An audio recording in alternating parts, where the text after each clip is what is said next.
Assalamualaikum warahmatullahi wabarakatuh, Pak Kiai. Waalaikumsalam warahmatullahi wabarakatuh. Waduh, kalau saya dengar suaranya Pak Imam ini semangat betulnya. Artinya kita ini hanya bisa satu yang kita lakukan, Pak Imam. Toh.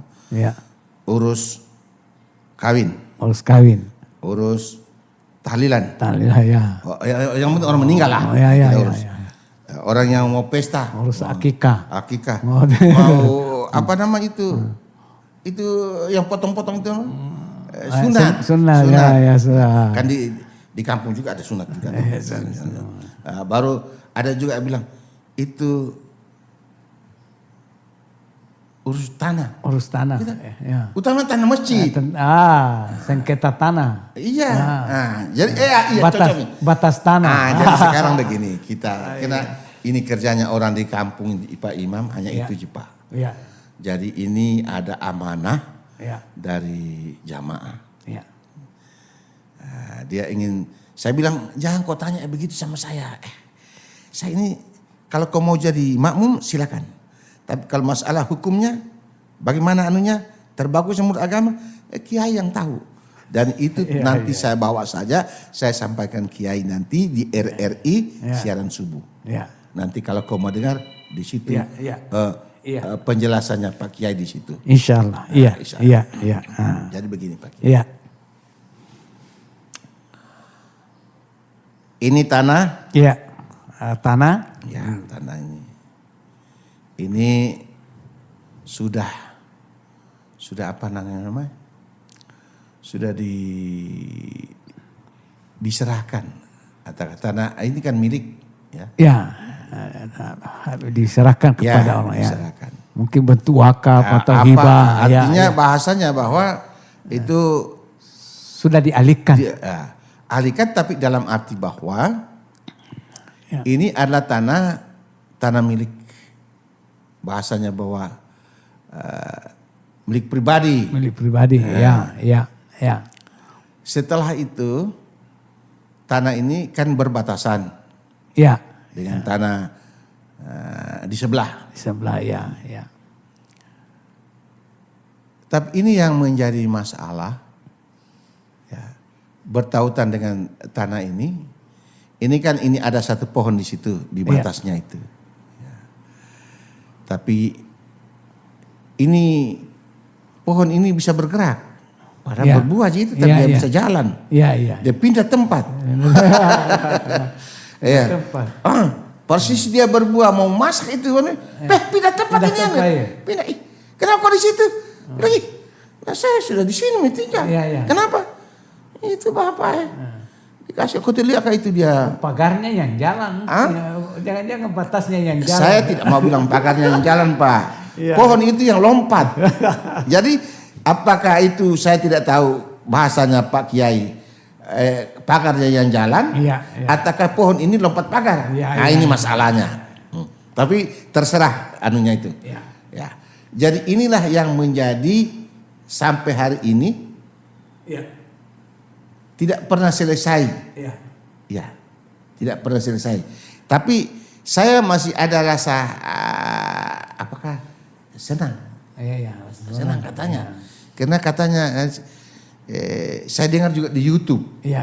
Ini Pak siapa? Das Latif. Dia bilang itu kalau kau ambil sejengkal saja. Gitu.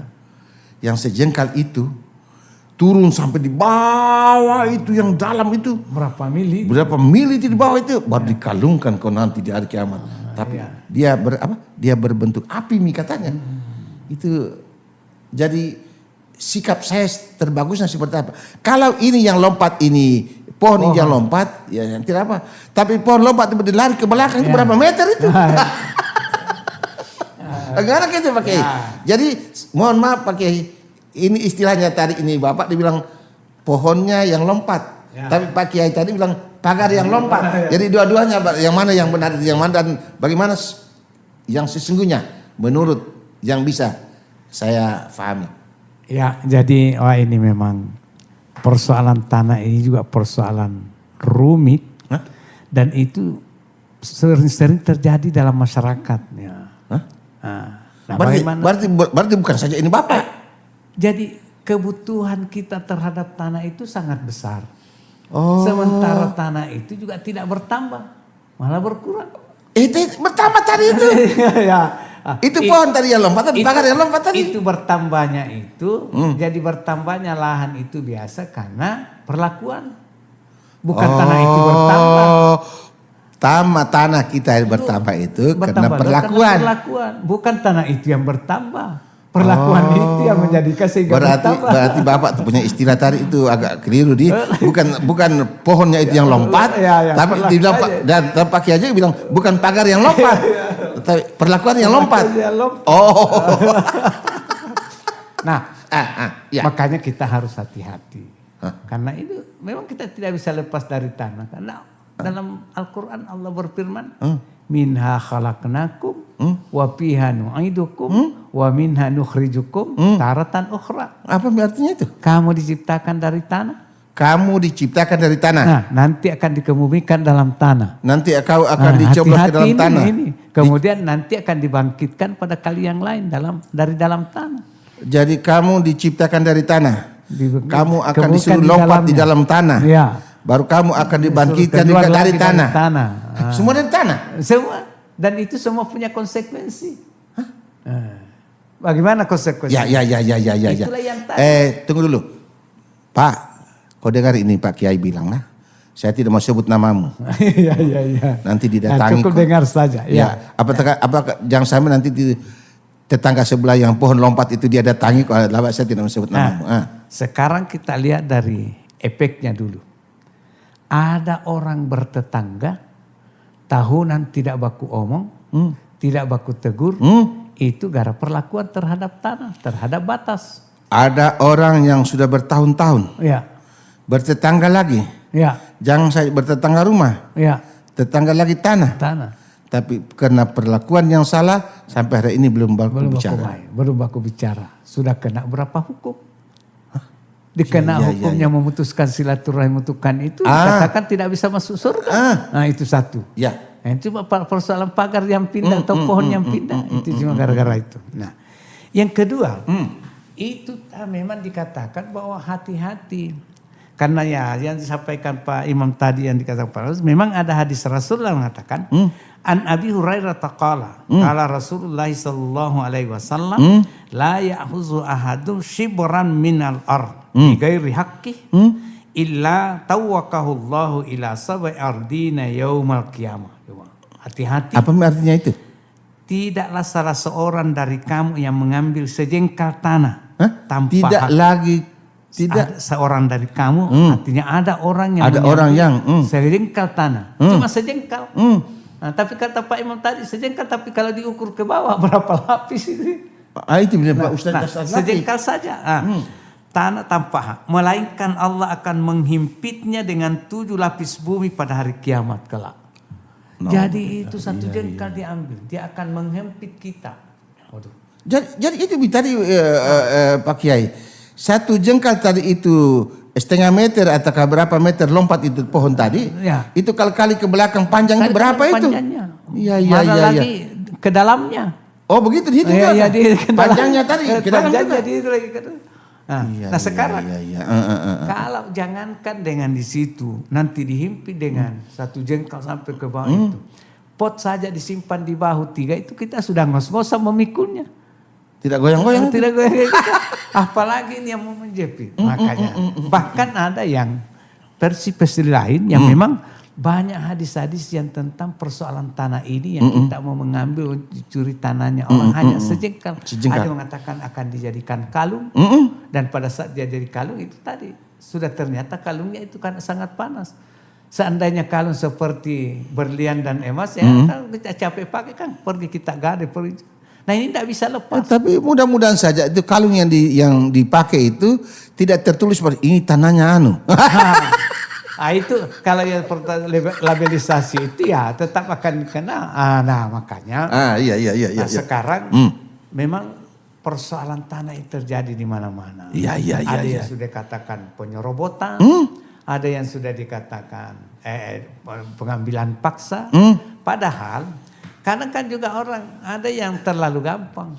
Di mana kau punya tanah? Nah yang punya tanah ini adalah milik Allah. Wah, kalau sudah begitu siapa yang mau melawan? Tapi kan ada hak-hak kepemilikan. Ada hak pakai, ada hak punya, ada apa, itu semua ada aturannya. Iya. Melanggar dari aturan-aturan yang terkait dengan tanah. Kalau pendekatan Islam, pendekatan agama, buat ternyata sanksinya itu tadi. Itu sanksi agama ini, sanksi agama ini. Menurut Rasulullah kita akan dihimpit dengan himpitan itu. Wah itu luar biasa. Padahal hanya sejengkal. Apalagi kalau berhektar-hektar yang kita serobot, yang kita ambil alih. Iya. Itu dari agama. Kemudian dari satu kenegaraan, ternyata penyemprotan terhadap tanah itu juga kena pidana. Ada pidana. Oh, jadi biar saja berapa meter tadi itu pohon lompat, pidana juga? Iya, kalau ada yang menuntut. Dan ada yang bisa membuktikan bahwa memang tanah saya yang diambil. Tapi begini Pak Kiai. Ini yang tadi ini Bapak ini pembuktiannya ada. Ya. Kena punya sertifikat. Sertifikat, ya. Dua-duanya itu menurut punya sertifikat. Tetapi ini sertifikat ini yang satu ini lompat. Nah, ini yang jadi masalah. Jadi sekarang ini yang punya pohon tadi itu terlompati. Iya. Dia hanya katakan bahwa saya mau bikin apa ya? Besok lusa juga akan terbaca. Tetapi apakah saya biarkan dia berlarut-larut? Entahkah bagaimana? Ini bagaimana kan ini? Yang jelas bahwa kita membawa sesuatu itu kepada hak masing-masing, jalur masing-masing. Jadi memang terkadang pohon yang pindah, kemudian terkadang juga pagar yang pindah. Iya. Ada pohon besar, buahnya bagus. Ini di sebelah kanan. Tapi ternyata di sebelah kiri ini bagaimana supaya pohon itu masuk. bisa saya miliki, pagarnya yang dikasih loncat. Oh berarti pagar yang lompat. Ada juga terkadang ada orang yang mau menambah lahan. Di sini batasnya. Ternyata pada saat dia menanam pohon, dia kasih lewat di batasnya sedikit.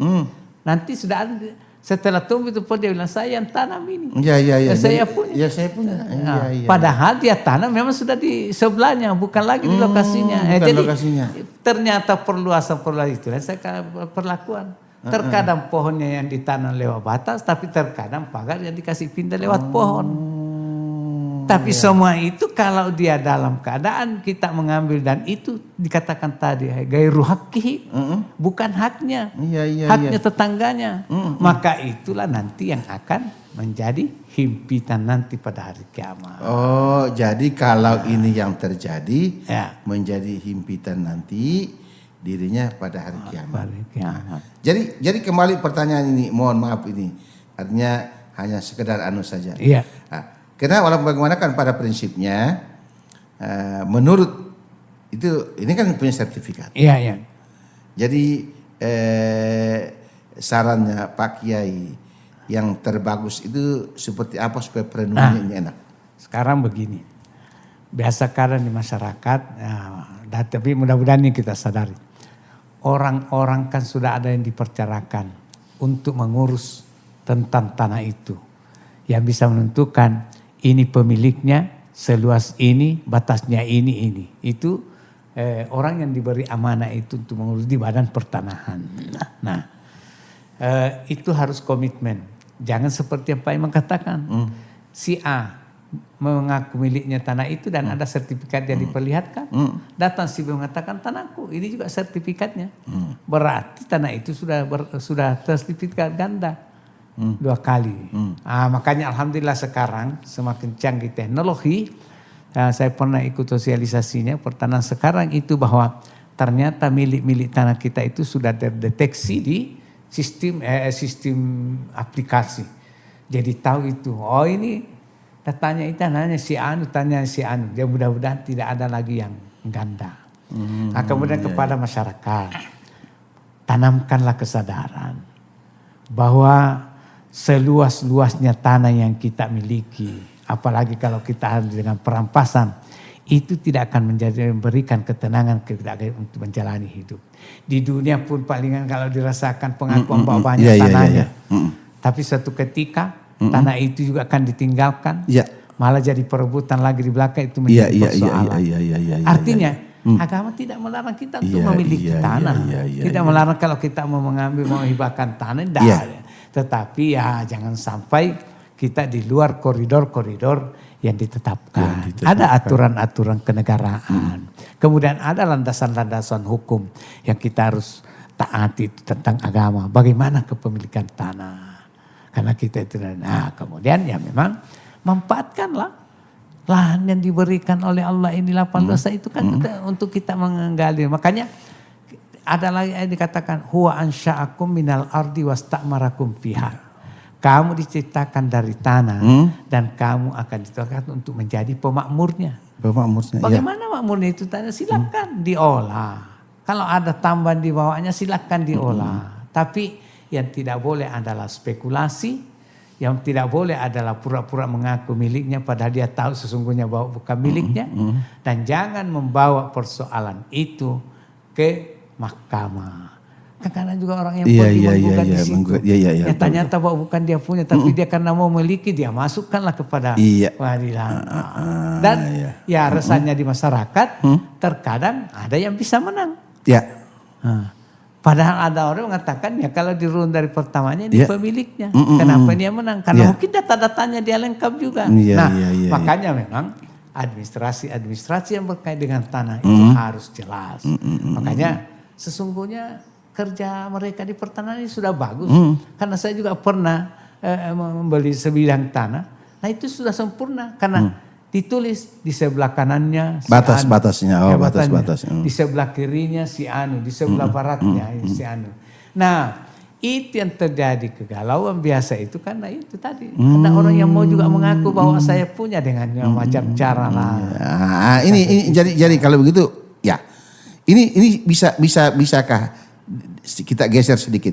Bagaimana dengan keluarga yang punya tanah? Ya tanah apalagi nama istilahnya dari orang tua itu? Tanah warisan. Sering saya sampaikan karena di daerah-daerah ada orang berkelahi di sawah. Di tengah sawah. Bersaudara? Bersaudara. Kenapa? Karena bagaimana kalau orang berkelahi dengan sawah berarti saudara. Berarti keluarga. Tidak ada orang berkelahi sawah itu kalau bukan keluarganya dan yang tidak disadari. Ya itu tidak dikasih tahu ustaz-ustaz, guru-guru. Bilang kalau orang yang berkelahi tentang sawah berarti saudara. Orang berkelahi tentang warisan berarti keluarga. Dan itu yang keliru. Makanya kalau saya biasa menghadapi yang kita begitu, saya bilang begini, itu saya yang kamu perkelahian, itu berarti itulah menandakan bahwa kamu saudara, kamu berkeluarga. Sekarang persoalan, kalau ini yang garap, dia dapat padi, kamu mati kelaparan, apakah yang garap ini tidak malu? Mati kelaparan keluarganya. Kan pasti begitu, makanya jangan diperkelahikan, harus diatur. Karena di kampung-kampung kan begitu, tidak dibagi langsung ganti-gantian, makanya cara mengaturnya waktu kapannya. Makanya itu yang paling bagus itu kalau dalam bahasa Al-Quran dikatakan antaradin. Mengurus warisan itu yang paling bagus itu rela sama rela. Ikhlas sama ikhlas. Masa mau berkelahikan sawah pada ternyata sawah itu karena tandanya keluarga. Nah kalau tetangga atau sawah itu baru pematangnya. Nah tapi kalau di sawah tengah sawah berarti keluarga. Karena biasanya itu seperti masalah tanah ini. Itu apalagi kalau dia yang tua. Makanya. Kalau tua baru dia itu laki-laki. Tidak ada masalah. Ya. Artinya. Tapi kalau artinya kan ada aturan-aturan dalam pembagian warisan. Dia laki-laki, dia yang tua, dia apa ya. Jadi semua punya landasan. Tapi haruslah kita sama baik. Jadi begini, kita urus tanah. Subuh ini. Karena kita tapi saya mau pulang mau titik atas tanah. Tapi saya mau jalan di atas tanah mau pulang di rumahku. Assalamualaikum. Waalaikumsalam warahmatullahi wabarakatuh.